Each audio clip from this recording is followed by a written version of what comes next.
Hello everybody, it is All Night is Brony time, and welcome back to Miles Edgeworth Investigations Collection. As I get used to saying that new title, I'm so used to saying Apollo Justice, Dual Destinies. But yeah. So here we are, and we're about to continue our investigation here as we try to see what's up with this, these shells. And, something really glaringly obvious stuck out here. It's where the bullet lodged itself after it went through the victim, huh? The bullet to be lodged so squarely in a file spine, because the files were ransacked after the shooting occurred. And I guess the victim was moved because he was in the killer's way.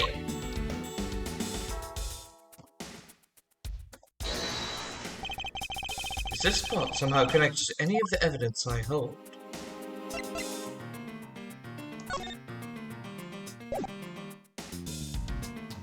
Eureka!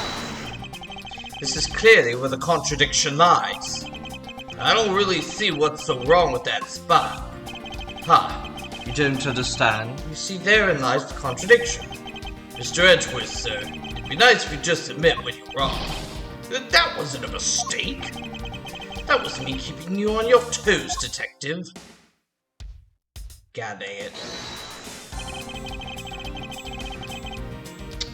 Why would it not be the gun?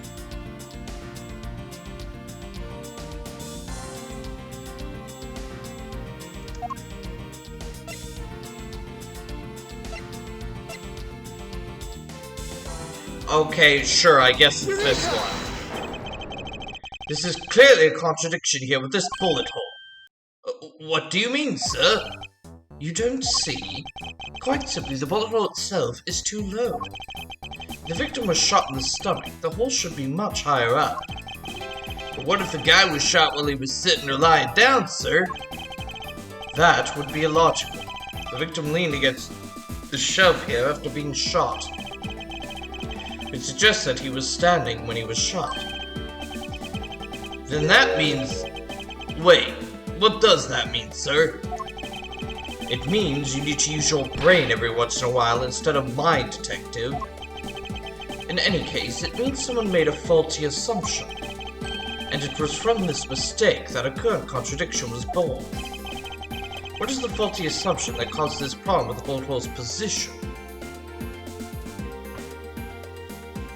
It's the order of the files.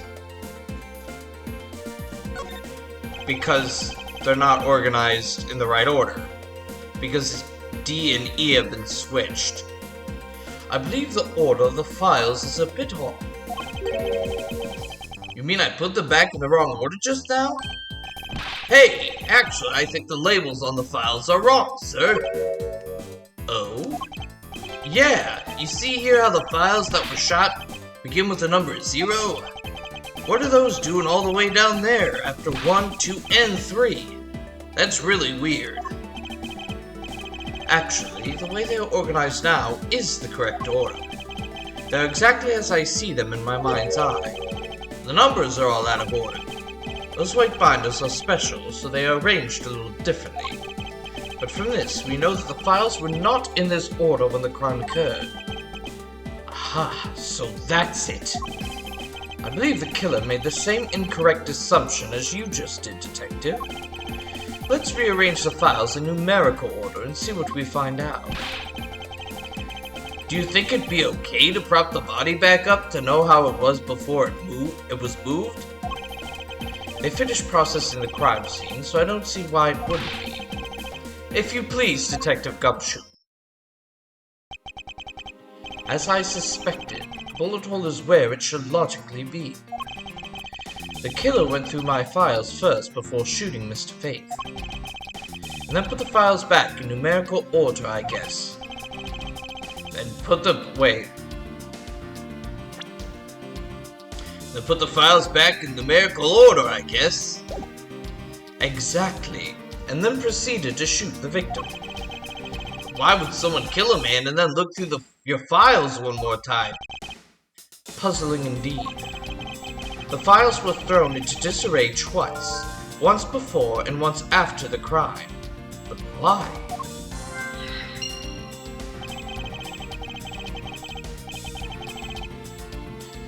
As the crime scene is as it was at the time of the murder, I should give it another look. This? What is that? Why does it say gumshoe on there in blood? I'd say that's some incredibly incriminating evidence. Yes, indicative of criminal activity indeed. No, wait, there's gotta be some mistake. Mr. Edgeworth, sir, help me. Say something, sir. It appears that one of my files was stolen. Is that all, sir? What about me and my situation? Is this what the killer was really after?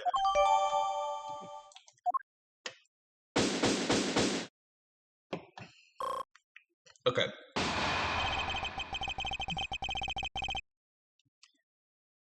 Looks like Jim was able to leave us the name of his killer in the end. Ah. Typical ace attorney fashion. We always gotta, they left the name, that obviously means they did it. And this most important message managed to reach us. I'm telling you, it wasn't me. You can't be terribly pleased to hear your beloved partner is the guilty party. If you're going to accuse Detective Gumshoe of being the culprit, I sincerely hope you have some proof to back it up.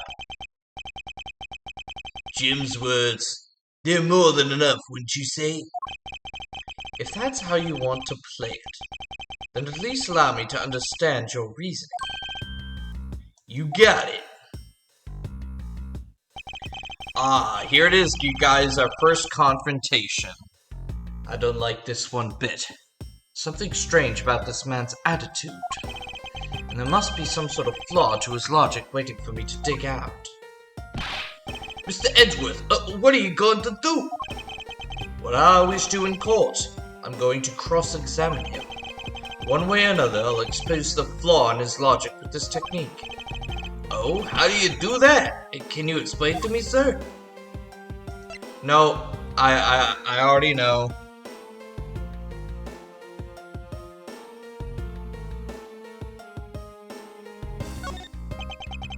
Mr. Portsman, if you are ready. If you don't have time, you could just say so, sir.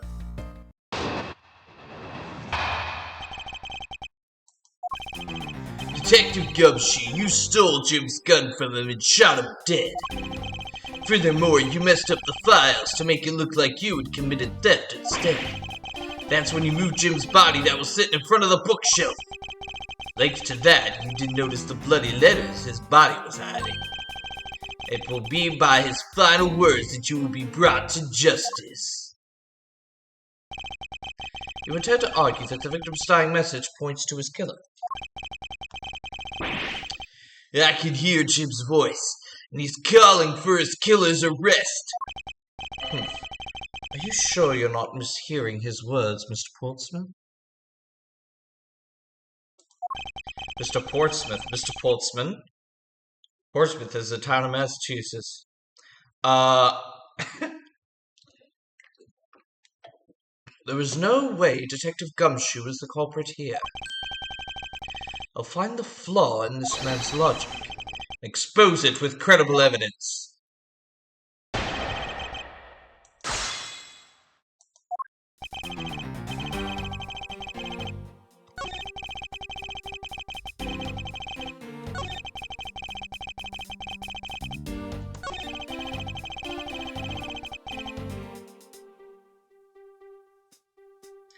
Oh, really, buddy? Oh, it's E. Objection! Perhaps you're not aware, Mr. Portsman, but there's a serious flaw in your logic. Bringing a bit of the courtroom into this, I see. No problem, I'm game. I can't help but find it odd. Excuse me? Odd that a fellow prosecutor would be brought down by the power of his own office. What are you talking about? Oh, you're joking. I get it. If If you have the time to laugh, then you have the time to take another closer look at this. Do you still not see? If not, may I direct your attention to the missing file? What? That's impossible! What's impossible, Mr. Portsman? Nothing. The files on that shelf are all about a certain case. When the killer went to take the file after murdering your partner, I highly doubt they could have missed the bloody letters written on the spine. Objection! It's possible that they could have taken the file before committing the murder. I think it's pretty obvious that the file was stolen after it was written on. The missing letters in the detective's name where the file should be as proof. Yeah, I mean the S is gone and there's only half an H. Detective Gumshoe really was the culprit of this case. I highly doubt that even he could overlook his own name written in the blood on the files. Especially as a detective who can't stand the sight of blood. Gasp! Which means what exactly? What does that make this dying message? It makes it the work of criminal intent on tampering with the crime scene.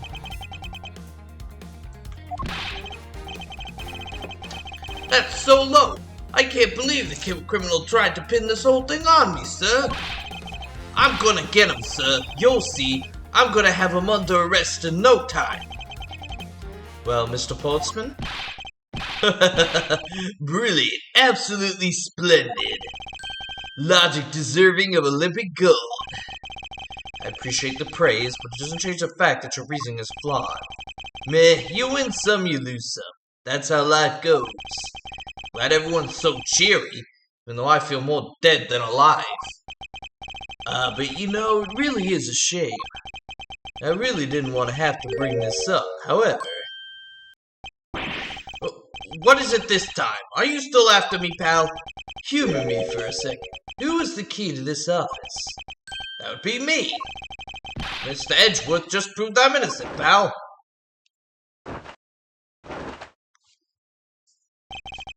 That's absolutely right, and I acknowledge your innocence. Why do I sense that you still have something to say?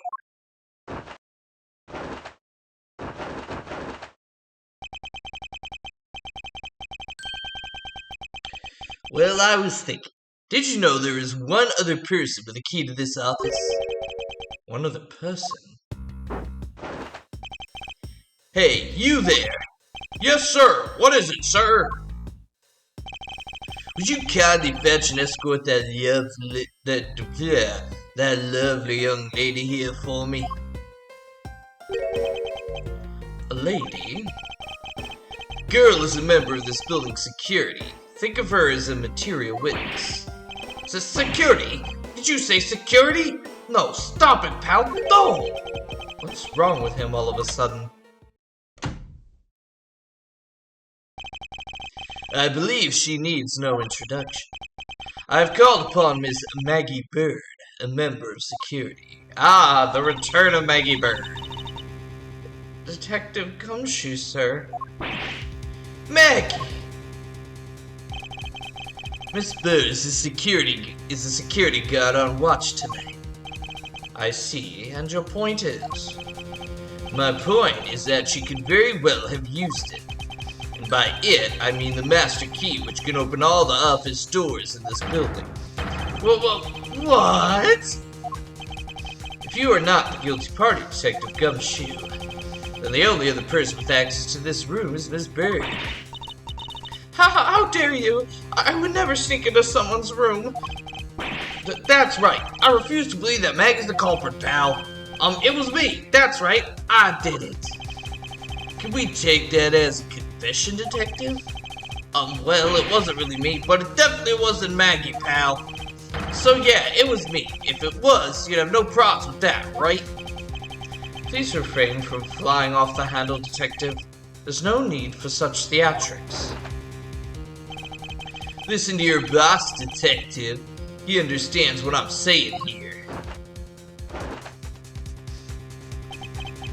That girl is the only one who could have committed the crime, and for one simple reason.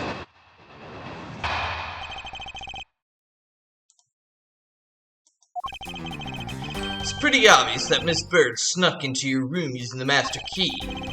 I mean, if Detective Gumshoe is the one who opened the door, then that leaves only Miss Byrde as our prime suspect. On top of which, she knows a good detective, doesn't she? Making it all the more probable that she was the one who faked the dying message.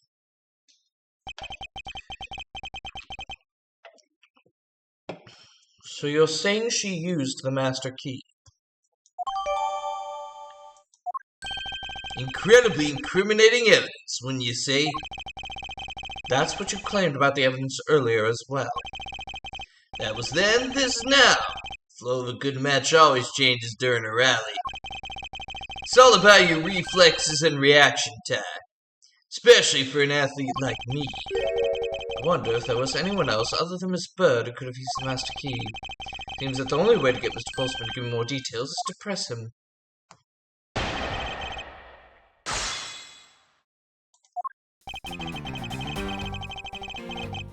Hold it! Are you sure Miss Byrde is the only member of security who could have used the master key? There's only one person on staff at this time of night.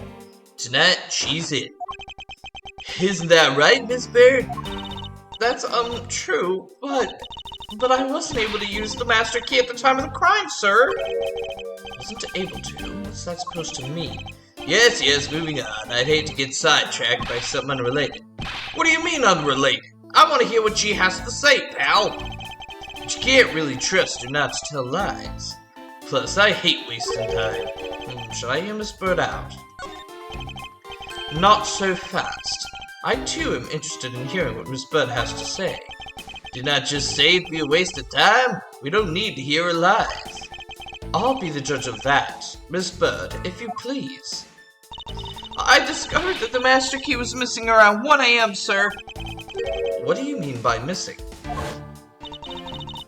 As in, it wasn't anywhere in the security booth, sir. The killer must have stolen it.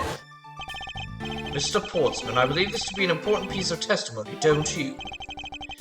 I can't believe that someone like you would be taken in by such words. I'm not lying, sir. If that's the case, then I'd like to know why you have the master key now. I don't quite know. It just reappeared all of a sudden, sir. Ha, a likely story. Where's your proof that the key was stolen to begin with? I bet you just forgot where you put it and then found it again. I never lose things. I can practically guarantee that. With me, if something disappears, it's usually because someone stole it. Yeah, pal, trust me, you don't want to test just how bad her luck is.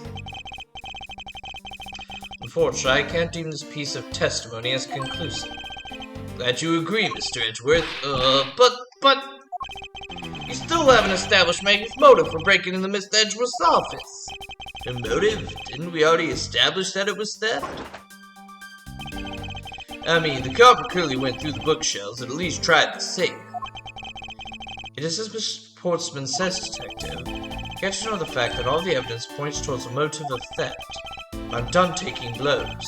It's time to counterattack with a few facts of my own.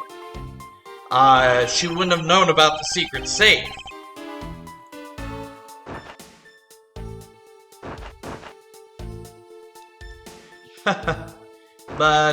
buddy. It's a secret safe. Objection!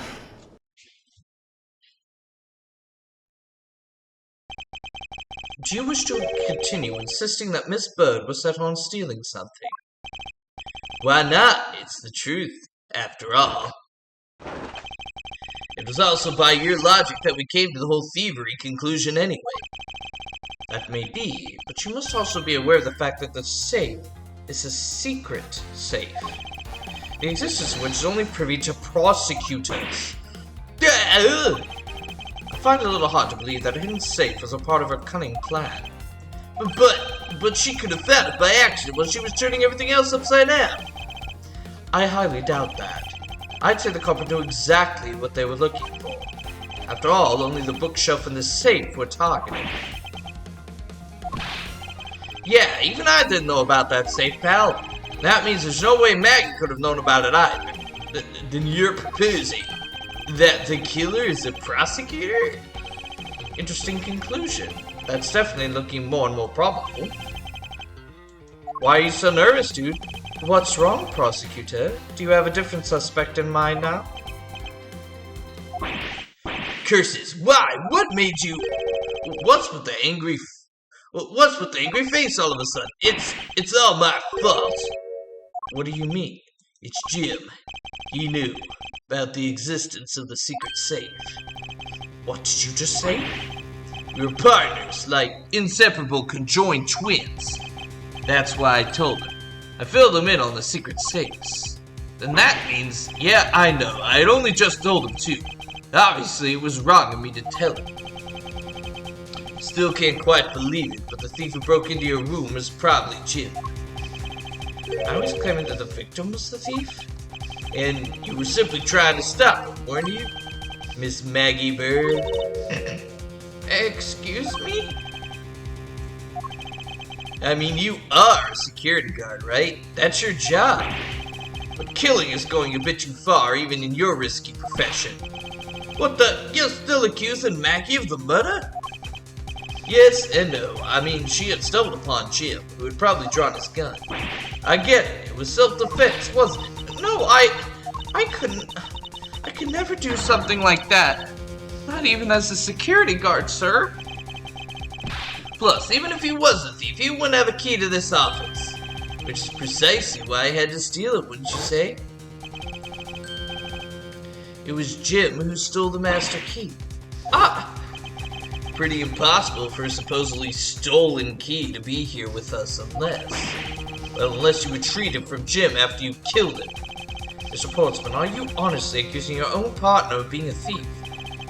I don't want to admit it, but it's the only way for everything else to make sense. He has no honor. Now then, I think we're done here. The investigation waits for no man.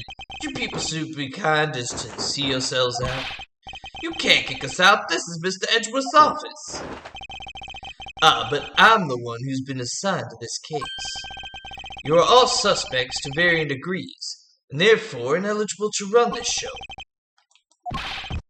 Listen, pal, how many times do I have to say this? Maggey can't be the culprit. Detective Gumshoe, calm yourself.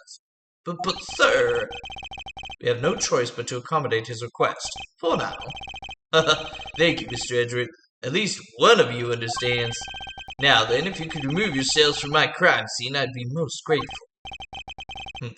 Mark my words, Mr. Portsman. We will meet again. That's a formal request from the legendary prosecutor himself, and I suppose so. But don't disappoint me here.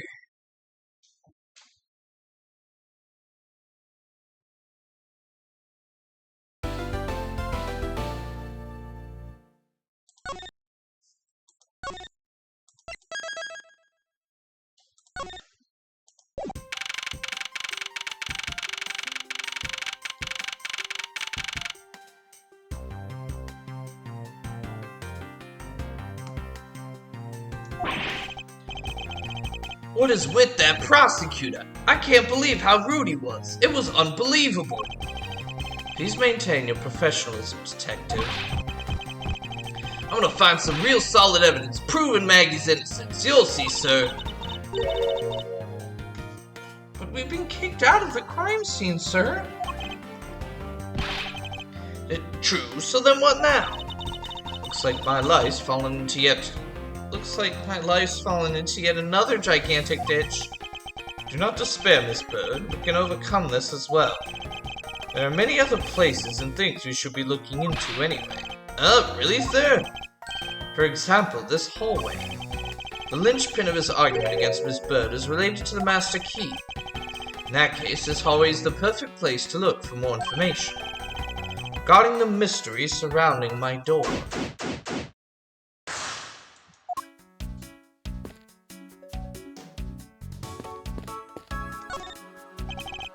I won't rest until I've suspected every suspicious-looking nook and cranny.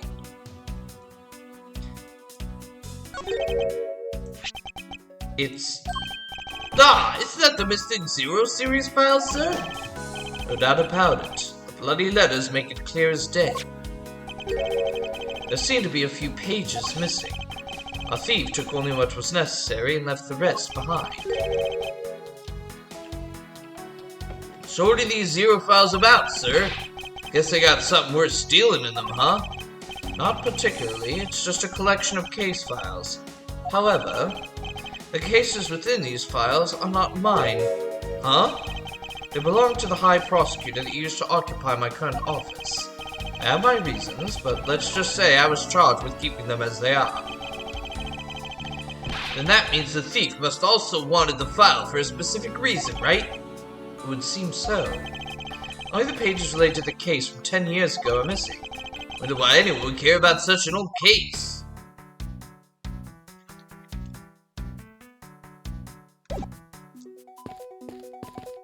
Maggey, girl, talk to me.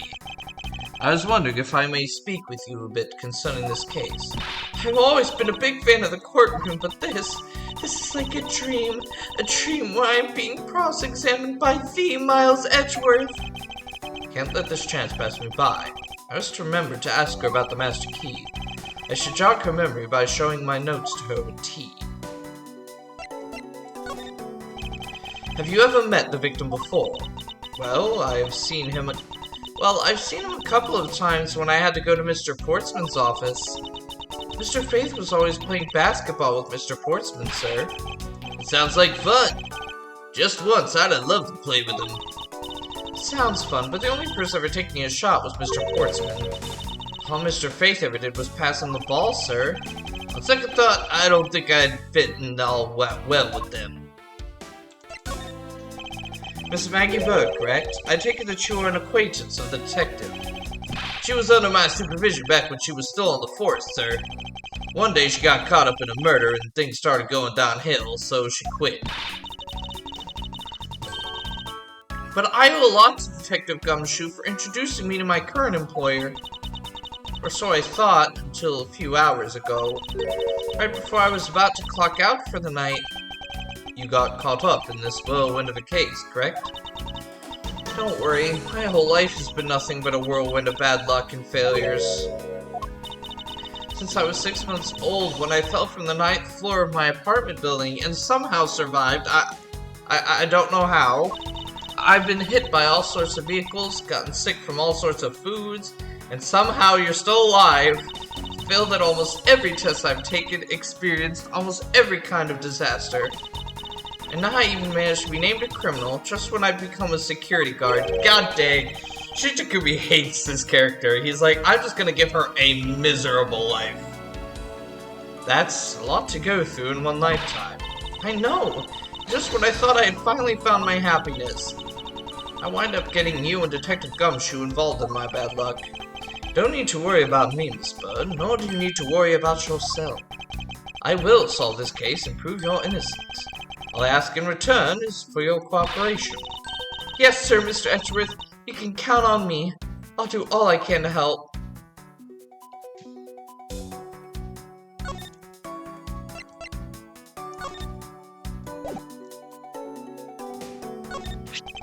So when did you discover that the master key was missing? By the time I realized it, I think it was around 1 AM, sir. And I noticed it was back at around 2:30 AM. It was just sitting there on the ledge where the security room's reception window is. But I'm sure that between those two times, it was not just gone, but stolen, sir. Why is such an important key stored in such an insecure place? It's not like that, sir. We always keep the key further inside the room, away from the window. Always, you say, except for this time, correct? Well, I admit that it was a bit careless, but I had my reasons. I left it out because I was sort of using it at the time. It was after I had used it that I left it sitting out on the ledge. She used the master key.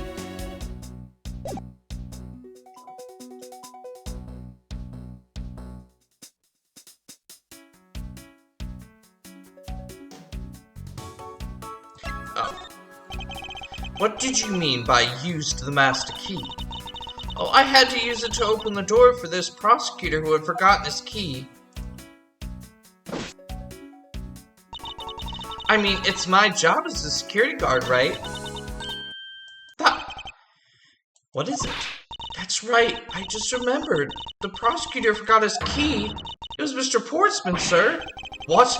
Please, tell me more, Miss Byrde, quickly. It was around 12 a.m. Mr. Portsman had forgotten his office key, so he came down to security, sir. That's when you loaned the master key to me? No way, it's against regulations to loan the master key out to anyone. I just walked with Mr. Portsman to his office and opened the door for him personally, sir. I see. And then, what happened after that? Well, he called for me to come close up his office as he was leaving to go home. That was around 1:30 a.m., I think. So in summary, for the sake of one forgetful prosecutor, you used the master key twice tonight.